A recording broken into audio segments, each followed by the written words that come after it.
and welcome to my channel. In this video, I'm going to take you through how I managed to structure the project, which was almost going into a stoppage or early exit, if I can put it that way. Hello and welcome to my channel. My name is Oscar Bira. I'm a certified program and project manager.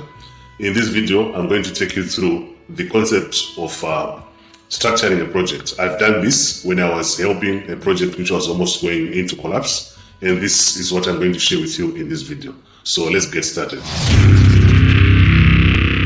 Normally, a project is structured as follows. You have the topmost layer, which is called the project board. Okay, it's called the project board. So project board is the highest authority.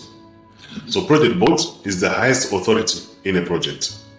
Okay, all the decisions, they are made by the project board.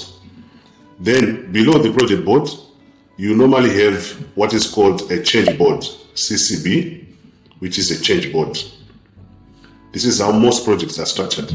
So the purpose of the change board is to make sure that all the changes that are coming into the project, they are also approved after being deemed necessary. They are also approved, but the change board, except for changes, the rest will be ratified by the project board. So in actual fact, the change board actually reports to project board. Okay, I hope you've enjoyed the video so far. If you are new to the channel, don't forget to click the like button, subscribe button, and the notification button so that you are the first person to be notified each time a new video is uploaded on this channel. It will also help the channel to grow. It will also help the channel to produce more videos like this one. After the project board, in some cases you find you also have the project directors. So the purpose of the project directors is to make quick decisions that do not need a full board to make that decision. So what you end up with is a project director. In most cases, you have one from the client side or the organization, and then you also have one from the vendor side. Okay, but from the project point of view, on the project boards, you normally have three very important roles. The first one is the sponsor. Normally, the sponsor is the one who takes care of the project, the one who has got the project at heart. And then you have a senior user. Okay, this might be from one organization or it can be from many organizations. But in most cases, they select one supplier, but in most cases, they select one senior user to represent all the other vendors. Then the other one is users. Then the next one is senior supplier. So this one represents the suppliers who are going to provide service to the project. Probably they're going to be involved in creating some products or creating some deliverables in a project. Even if there are so many, they normally select one to represent them. So after the project directors, you start having a project manager. Project manager's role is very, very important. This is like the pilot of the project. Project manager runs the project on a daily basis.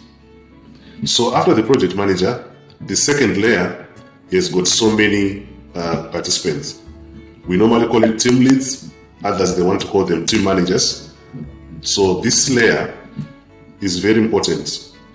They also help to reduce the amount of work to be done by the project manager in terms of managing the teams. So you have your team managers or team leaders.